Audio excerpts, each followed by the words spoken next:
New comic book day is almost here. Let's go. Hey, what's going on, everyone? Eman here from the C-List Villains podcast. Today, we're talking about my top 3 picks for New Comic Book Day, February 10th, 2021. Before we start, I want to let you know that I Twitch every Sunday at 8 p.m. Pacific Standard Time. I do a tier list using the tier maker with my sons, and then we end up playing a little bit of Apex Legends. Also, I'm the co-host of the C-List Villains podcast. New episodes out every Saturday. Link to both down below. Somewhere around here, I don't know, but links are going to be down below. Now let's get started. February 10th is going to be a big haul for everyone. I already know that everyone's going to end up picking up your Future States, your King in Blacks.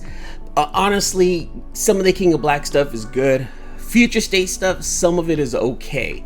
So I'm not going to get into either one of them. I know, controversy. Oh my god, Eman doesn't like Marvel or DC. No, that's not it. It's just, they didn't catch my eye this time around.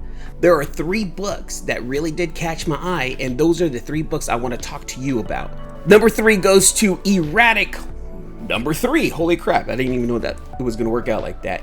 Erratic, number 3 from AWA Comics. Now, this is a book that's written and illustrated by Kari Andrews.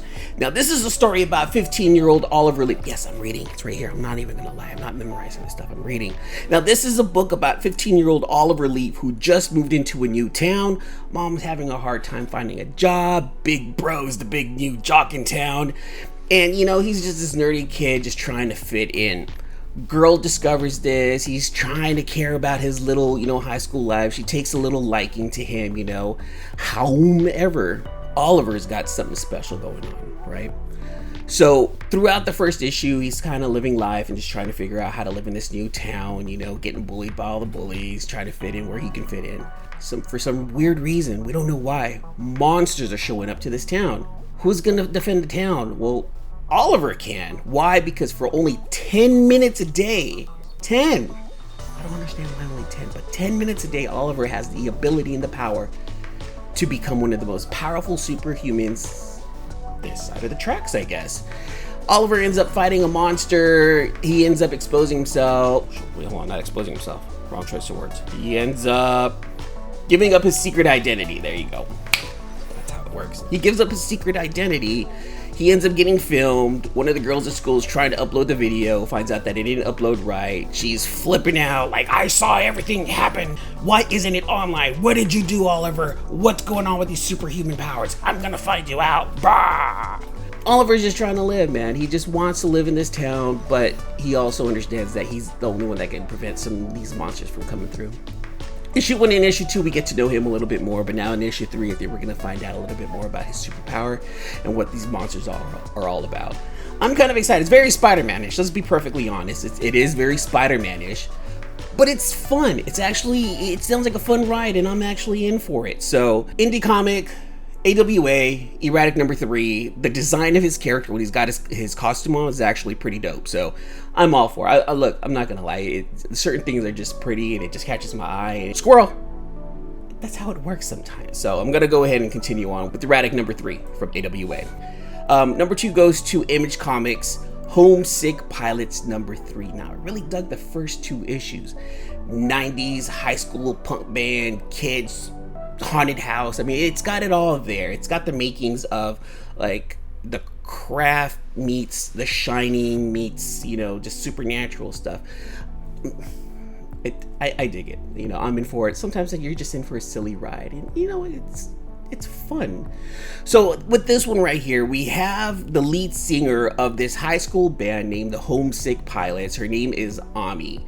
Ami and the Homesick Pilots go into this house, haunted house supposedly. Another group of high school kids go into the house with them.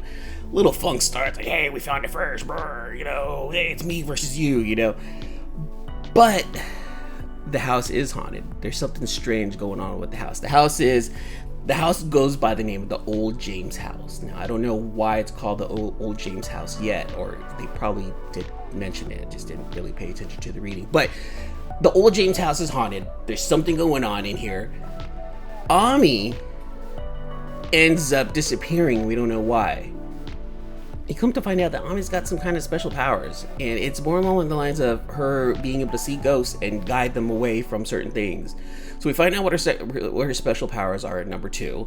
We find out that she runs into this cool looking ghost figure thing that's got a horseshoe for a head and in a suit. Like the design of that ghost was super dope, and I'm hoping that that's what happens throughout the series, that we're going to see different ghosts, we're going to see different spirits with different looks to them. So, really cool looks too. So she helps guide certain ghosts out of this world into the next and whatnot. And I'm thinking that in number 3, she's going to finally run right back into her bandmates, and that's where all the real adventure happens, So it seems fun. We're in the early stages of this book. This is only number 3 also. So I'm going to finish this off. I don't know how many issues. I believe there's up to 5 or 6 issues in this book. I got to double check. But it looked fun. So that's what I'm going with. My number 2 pick, Homesick Pilots, number 3. My number 1 pick for this week, I know I said I'm not really saying 9, 3, 2, 1. It's my number 1 pick for this week, Radiant Black number 1, drawn by Marcelo Costa, written by Kyle Higgins. Let me go ahead and read the description of this book. Nathan Burnett has just turned 30, and things aren't great. He's working and failing at 2 jobs. His credit card debt is piling up. His only move? To move back in with his parents. Millennials. But when Nathan discovers and unlocks the ethereal cosmic Radiant, he's given the power to radically change his fortunes. There's just one problem. Powers don't belong to him. And the cosmic beings who created them want them back by any means necessary. Now this sounds cool. This sounds cool. Down and out guy gains cosmic powers. Phenomenal cosmic powers. Itty bitty living space. That's kind of what I got out of it. You move back in with your parents. Anyway, this is supposed to start or restart the Image crossover into the superhero world type event. And that's what I've read online, is what this book is going to do. And that's bring in other superheroes, or start the whole superhero, or restart the superhero genre for Image. Because technically, who are the superheroes that Image continuously has? It's only Spawn, and it's only the Savage Dragon. Back when Image first started, we would see Cyberforce cross over with Youngblood, would cross over with Wildcats, and Spawn would be in there, So when Image first started, it was there. They had that.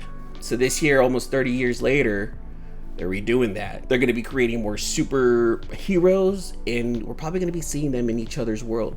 My question is this. Is this a result of Donny Cates' book crossover? Could this have anything to do with that? Is Image going to open up a division of Image where it's just aimed at superheroes and it's revolved around what Donny Cates did? We don't know. It sounds really fun to me. It sounds really dope to me. I can't wait. I really, really can't wait. I'm always looking for some new adventures, and I'm always willing to start brand new with a new book, just because. Why not? It's hard. I find it hard for myself to jump into some of the big names. Start at the beginning or in the middle of a Spider-Man storyline, or in front of it. Start an X-Men storyline or an Avengers one. I know that they have lore and history, and I didn't follow it from the beginning, not from when I was a kid. So as much as I personally enjoy the MCU and I understand the lore, I wasn't there for it. So jumping into those big books is hard for me. Now you let me know if there's a big book that's coming out, from a major publisher that I should jump on. Please let me know. Leave me a comment down below, so I can jump on it. I want to be cool. Shit. I want to know a little bit more shit, But anyways, that's it for today. Those are my top 3 picks for New Comic Book Day, February 10, 2021.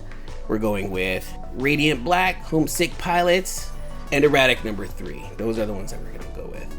Well, thanks for hanging out with me, you guys. Do me a favor before I let you go. Please hit that subscribe button, like this video, comment down below, notification bell, all the stuff.